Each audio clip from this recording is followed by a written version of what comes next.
அபிஜித் நட்சத்திரம் நமக்கு மொத்தம் 28 நட்சத்திரம் இருக்குது. அதில் காலப்போக்கில் ஜோதிட ரீதியாக ஒரு நட்சத்திரத்தை நீக்கப்பட்டுட்டாங்க. அதுக்கான முக்கியத்துவம் காரணம் என்னன்னு பார்த்தீங்கன்னா, கலியுகத்தில் இந்த நட்சத்திரத்தை நம்ம ஏதாவது மிஸ்யூஸ் பண்ணிட போகிறாங்கன்றதுக்காக கிருஷ்ணர் அவருடைய மயில் பிழைகளை இந்த நட்சத்திரத்தை ஒழிச்சு வச்சிருக்காரு. மிக மிக சக்தி வாய்ந்த நட்சத்திரம் இது. இதை நல்ல விஷயத்துக்காக பயன்படுத்திக்கங்க. இந்த அபிஜித் நட்சத்திரம் வரக்கூடிய நாளில் நீங்கள் இதை பண்ணணும், அதை பண்ணணும், இதை செலவு பண்ணணுன்றதெல்லாம் ஒன்றுமே கிடையாது. உங்களால் முடிஞ்சால் 2 நெய் தீபம் ஏற்றுங்க. அதுவுமே முடியலன்னா உங்கள் மனசார கிருஷ்ண பரமாத்மாவை ப்ரே பண்ணுங்க. அப்படியும் இல்லைன்னா உங்களுடைய குலதெய்வம், இஷ்ட தெய்வம், உங்களுக்கு பிடிச்ச எந்த தெய்வத்தை வேணாலும் அவங்களுடைய நாமாவளியை சொல்லலாம். இல்லை அபிஜித் நட்சத்திரத்தோட துதியை சொல்லலாம். நீங்கள் ஹாஸ்டலில் இருக்கீங்க, ஸ்கூலில் இருக்கீங்க, காலேஜில் இருக்கீங்க, இல்லை ட்ராவல் பண்ணுறீங்க, இல்லை ஏதாவது ஒரு ஹாஸ்பிட்டலில் ஒரு இதுவாக இருக்கீங்க, எந்த இடத்துல இருந்தாலும் நீங்கள் ப்ரே பண்ணலாம். விளக்கேற்றி தான் ப்ரே பண்ணணும்னு கிடையாது. நீங்கள் மனசார அந்த மோஸ்ட் 24 மினிட்ஸ், அந்த 24 நிமிஷம் மட்டும் எந்த நெகட்டிவிட்டியும் இல்லாமல் நீங்கள் மனசார உங்களுக்கு வேண்டிய ஒரே ஒரு கோரிக்கையை வச்சு நீங்கள் அவங்களுடைய நாமத்தையோ அவங்களோட துதியோ இல்லை ஏதாவது ஒரு காயத்ரி மந்திரத்தையோ நீங்கள் சொல்லும் போது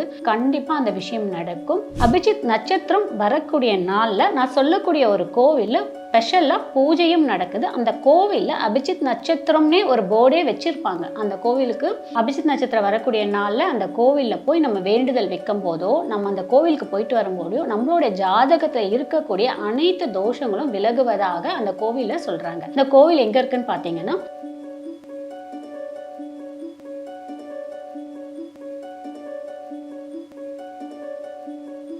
பக்தி கேஃப் நேயர்களுக்கு வணக்கம். இன்னைக்கு நம்ம எதை பற்றி பார்க்க போகிறோம்னா, அபிஜித் நட்சத்திரத்தை பற்றி பார்க்க போகிறோம்.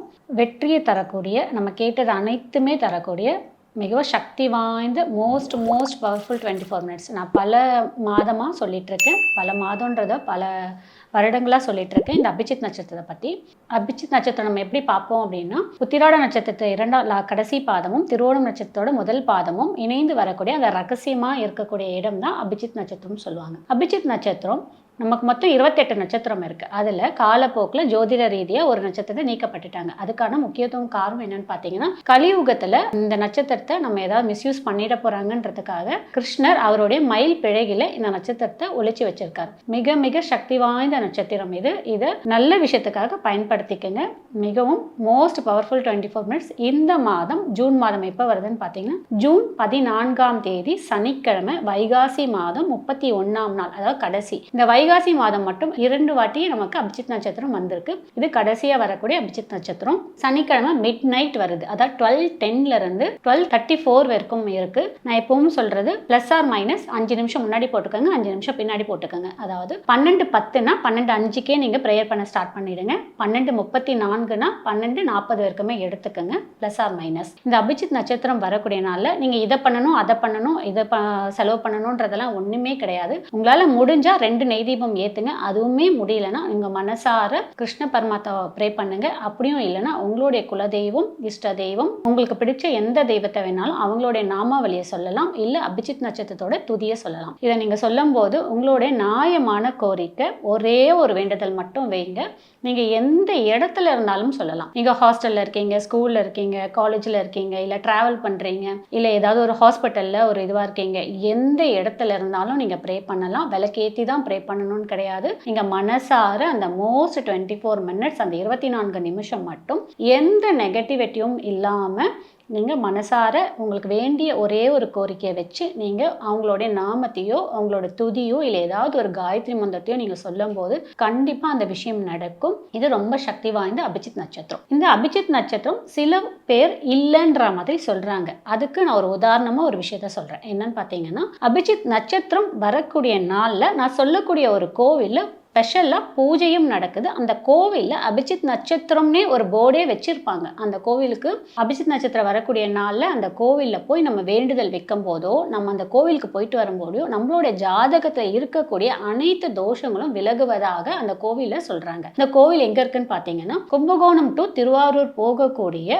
9 கிலோமீட்டர் வரை இடத்துல குடவாசல் என்ற ஒரு ஊரில் சேசப்புரேஸ்வரர் கோவில். அந்த கோவிலில் அருள்மிகு ரா பட்டேஸ்வர் நமக்கு அருள் பாரி பரிக்கிறார். இந்த கடவுள், இந்த சிவபெருமான் அபிஜித் நட்சத்திரம் வரக்கூடிய நாளில் நீங்கள் போய் உங்களுடைய வேண்டுதல் வைக்கும் போது, அதுலேயும் ஸ்பெஷலாக யாருக்கெல்லாம் குழந்தை பாக்கியம் இல்லை, பல வருடமாக நான் குழந்தை பாக்கியம் இல்லாமல் இருக்கேன் அப்படின்றவங்க இந்த கோவிலுக்கு போய் நீங்கள் அபிஜித் நட்சத்திரம் வரக்கூடிய நாளில் நீங்கள் உங்கள் மனசார உங்கள் வேண்டுதல் வச்சு ஒரு அர்ச்சனை பண்ணிட்டு வரும்போது கண்டிப்பாக குழந்தை பாக்கியம் இருக்கிறதா அந்த கோவிலில் சொல்கிறாங்க. இது முன்னோர்கள் வகுத்து வச்ச நமக்கு ஒரு வரலாறுடைய சான்றிதழ் இருக்கு. அபிஜித் நட்சத்திரம் இல்லைன்னு ஒரு தரப்பட்ட மக்கள் சொல்றாங்க. ஆனா அபிஜித் நட்சத்திரம் இல்லைன்னா எப்படி இன்னமும் இந்த கோவில்ல அபிஜித் நட்சத்திரம் வரக்கூடிய நாள்ல ஒரு வழிபாட்டு முறை எப்படி வச்சிருக்காங்க. ஸோ முடிஞ்சவங்க பக்கத்துல இருக்கிறவங்க அந்த கோவிலுக்கு போய் வழிபாட்டு எடுத்துக்கோங்க. உங்களுடைய வேண்டுதல் அனைத்துமே நடக்கும்.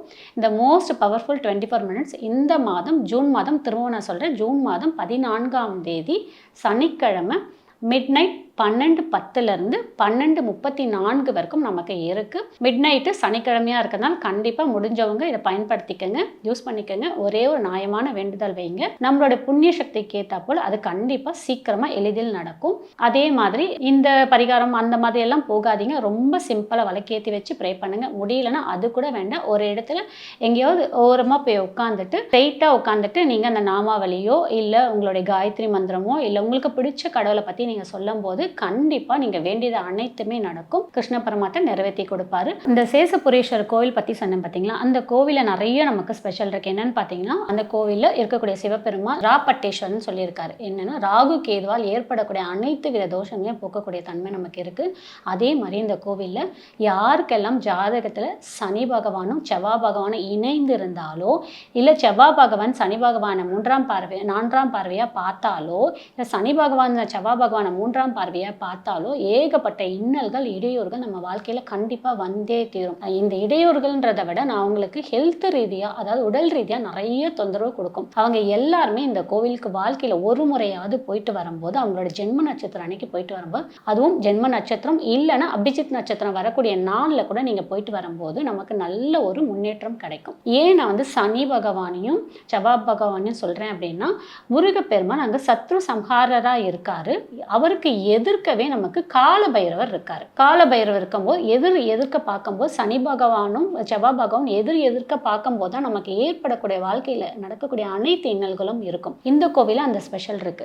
அதே மாதிரி சத்ரு சம்ஹாரம் போது முருகர் நமக்கு தொழில் ரீதியா ஏற்படக்கூடிய இன்னல்கள் அனைத்துமே போக்கக்கூடிய தன்மையா இருக்காரு. தொழில ஏற்படக்கூடிய எதிரிகள்லாம் இருக்காங்க பாத்தீங்களா, அவங்க எல்லாருமே தும்சம் பண்ணக்கூடிய சத்ரு சம்ஹார மூர்த்தியா நமக்கு காட்சி கொடுக்கிறாரு. அதனால இந்த கோவிலுக்கு போயிட்டு வரும்போது நமக்கு அதீத பலன் கிடைக்கும். ஜாதகத்தில் ஏற்படக்கூடிய அனைத்து இன்னல்களுமே போக்கி நம்மளுடைய வாழ்க்கையோடைய தரம் அடுத்த கட்ட நிலவுக்கு போகும். இந்த அபிஜித் நட்சத்திரம் வரக்கூடிய நாளில் போங்க, நமக்கு அதீத பலன் கிடைக்கும். முடியாதவங்க அவங்களோட ஜென்ம நட்சத்திரம் அன்னைக்கு போங்க. நான் இந்த கோவிலுடைய பற்றின டீட்டெயில் டிஸ்கிரிப்ஷனில் உங்களுக்கு டீட்டெயில் கொடுக்க சொல்கிறேன்.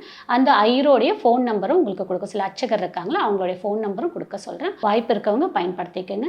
நன்றி. இந்த வீடியோ உங்களுக்கு பிடிச்சிருந்தா லைக் பண்ணுங்க, ஷேர் பண்ணுங்க, கமெண்ட் பண்ணுங்க. மறக்காம பெல் பட்டனை கிளிக் பண்ணிட்டு பக்தி கஃபே தமிழ் சேனலை சப்ஸ்கிரைப் பண்ணிடுங்க.